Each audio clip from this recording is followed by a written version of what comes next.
I really need new cables. Yuck. Need new cables? Yes you do. Custom braided cables just got more custom with the cable mod configurator. First, select either the full power supply cables or custom extensions, your choice of cable sleeving, either Mod Flex or Mod Mesh, with the latter one using nylon sleeving, which is more vibrant in color, but a little bit more stiff, with Mod Flex being very flexible but less vibrancy. Cable mod supports 8 power supply brands, then you find your model, then add all the cables you'd need for your build with custom lengths as well, and I decided to stick with the basics. And here's the best part. Configure the color per cable, so your color scheme is on point. Link in the description to create your own cable mod custom cables. Goodbye old cable, hello new cable. What's up guys, Ibra here with Hardware Canucks, and our quest to find the best GTX 1080 has begun. It's only been a few weeks since the launch of NVIDIA's GTX 1080 Founders Edition GPU, and while there was a little bit of delay around this time, custom cards have finally arrived with better, cooler designs, higher frequencies, and custom component selections. And these are more likely the cards that you will end up choosing or picking over the more expensive Founders Edition GPU. Yes, you heard that right. Many of these board partner cards are going to be performing a lot better, offer cooler temperatures, and potentially overclock higher than the reference card. Today we'll be taking a look at the EVGA GTX 1080 Superclocked ACX 3.0. This card is priced at $650, which is a good $50 less than the Founders Edition. It's categorized as a mid-tier card within EVGA's own GTX 1080 lineup. Below it are the cards without higher out-of-the-box clock speeds, while above it lies the For the Win or FTW and classified versions. Both of those cards cost more, boasts higher frequencies, and includes fully controllable LEDs, and also come with upgraded power components. However, the Superclocked will likely be most popular, and glancing at the specs, the Superclocked 1080 comes with a base clock of 1708 MHz and a boost clock of 1847 MHz. The rest of the specs, like memory clocks, mirror the Founders Edition, and while I don't expect the other modifications to make much of a real-world gameplay impact, it's better than nothing. The design of this card has received some criticism as well as praise. It is more steampunk than streamlined, and some may not like that when compared it to ACX coolers of years past. But let us know what you guys think about this honeycomb accents as well as the color scheme in the comments down below. Despite the inclusion of 2 large fans and an extensive internal heatsink, the card measures 10.5 inches long, which is relatively compact, so the ACX 3.0 cooler hasn't added to the reference card's length. And speaking of the ACX 3.0 cooler, it's pretty straightforward, but there are a number of improvements over its predecessor. There's a fully integrated LED lighting that's not RGB, a pair of double ball bearing fans, upgraded heat pipes, and a new heatsink design for the best heat dissipation. EVGA decided to avoid a direct contact heat pipe base and instead utilize a full coverage copper layout. This may have been an excellent move since the GP104 core is extremely compact, which could lead to direct contact pipes actually missing key areas that require adequate cooling. Right below the upper heatsink, there's also a secondary cooling plate that makes direct contact with the GDDR5X memory and MOSFETs. Here, the heat is transferred through simple heat pads. Facts aside, this cooler feels extremely well built. There are some pieces of plastic, but the use of predominantly metal components leads to a feeling of extreme rigidity and quality.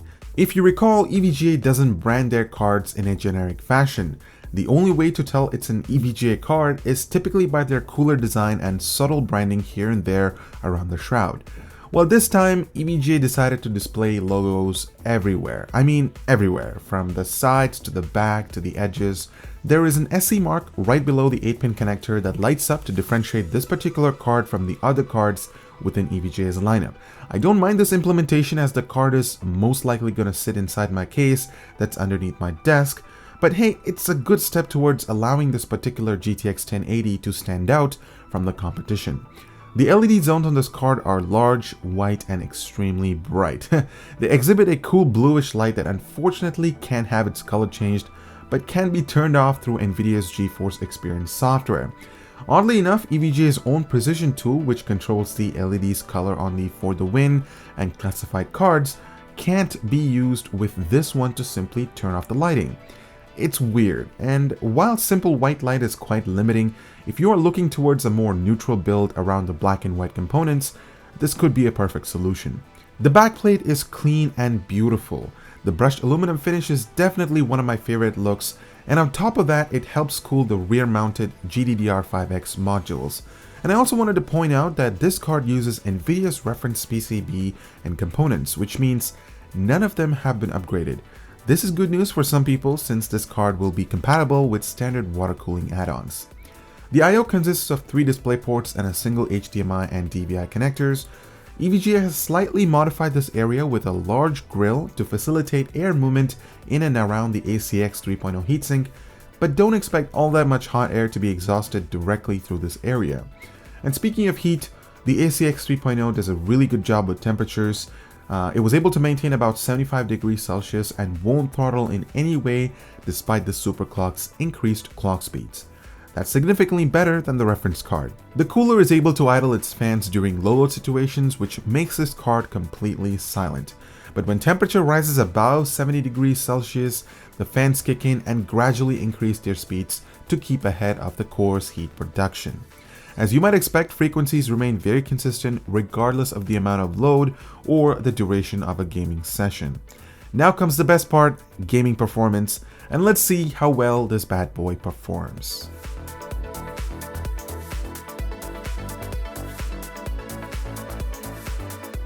And as you can see, the superclocked 1080 performs extremely well compared to the Founders Edition.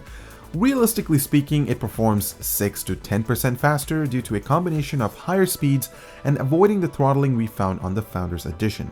That's incredible considering the lower price. Switching to 4K and this card still stays on top.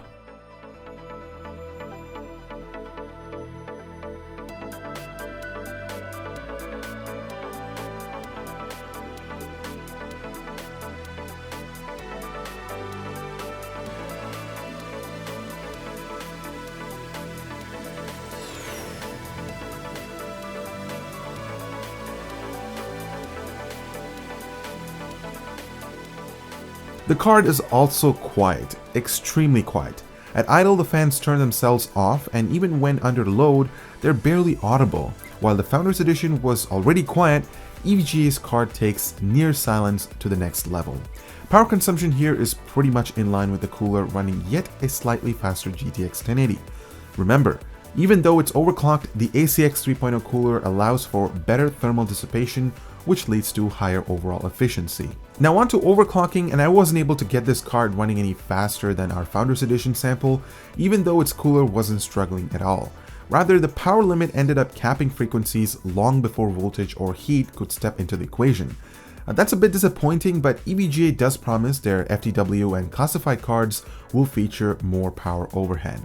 So in conclusion, the GTX 1080 Superclocked ACX 3.0 is an awesome card, especially for the price and the performance you get out of the box. It isn't inexpensive, though its value quotient is substantially higher than the more expensive Founders Edition.